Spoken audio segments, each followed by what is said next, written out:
In a heart-wrenching incident, at least 45 Indians were among the 49 people killed when a devastating fire swept through a labor housing facility in Kuwait's Mangaf area early Wednesday.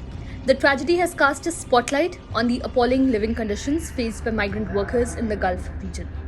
An Indian Air Force aircraft brought the mortal remains of the victims back to India, with 24 of the deceased being from Kerala.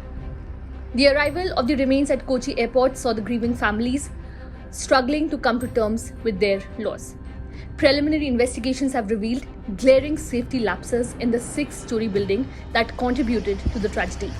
At the scene of the fire, about 24 gas cylinders were discovered on the ground floor. Inflammable materials such as paper, cardboard, and plastic were used as partitions, and the doors leading to the rooftop were locked, trapping workers and preventing their escape. The kitchen, located on the ground floor, housed the gas cylinders, which are suspected to have caused the short circuit that sparked the fire. The use of highly combustible materials for partitioning and overcrowded living conditions facilitated the rapid spread of the fire, which quickly filled the building with smoke. When workers on the upper floors tried to reach the rooftop, they found the doors locked, leaving them stranded amid the flames.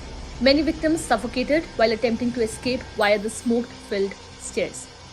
Following the incident, Indian Embassy representatives visited the survivors, and Kuwaiti investigators commenced a detailed examination of the fire.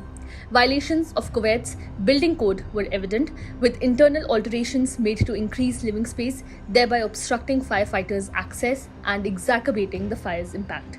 Local authorities have taken swift action. Deputy Prime Minister Sheikh Fahad Al-Yusuf Al-Sabah has ordered the arrest of the building's Egyptian guard and Kuwaiti landlord. He emphasized that real estate owners' greed, leading to unsafe living conditions, is a primary cause of such tragedies. Al-Sabah also directed municipal workers to inspect all buildings and remove any violations without prior notice. The incident has underscored the broader issue of the living conditions of low-paid blue-collar workers in the Gulf, who often reside in overcrowded and unsafe accommodations. Migrant workers in Kuwait, like in many other Gulf states, face numerous challenges, including discrimination, poor working conditions, and vulnerability to abuse and forced labor. Kuwait has a population of over 4.8 million, with 21% being Indian expatriates. These workers, ranging from unskilled laborers to professionals, are crucial to the country's economy. However, despite their contributions, they continue to struggle with inadequate legal protections and exploitative practices. The tragic fire in Mangaf has highlighted the urgent need for improved safety standards and living conditions for migrant workers. Human Rights Watch and other organizations have long advocated for better protections and reforms to ensure the welfare and rights of these workers. As the families of the victims in Kerala and other parts of India received their loved ones, the incident serves as a stark reminder of the human cost of neglect and exploitation. It calls for a concerted effort by both the Indian and Kuwaiti governments, along with international bodies, to address these systemic issues and prevent such tragedies in the future. Subscribe to One India channel and never miss an update.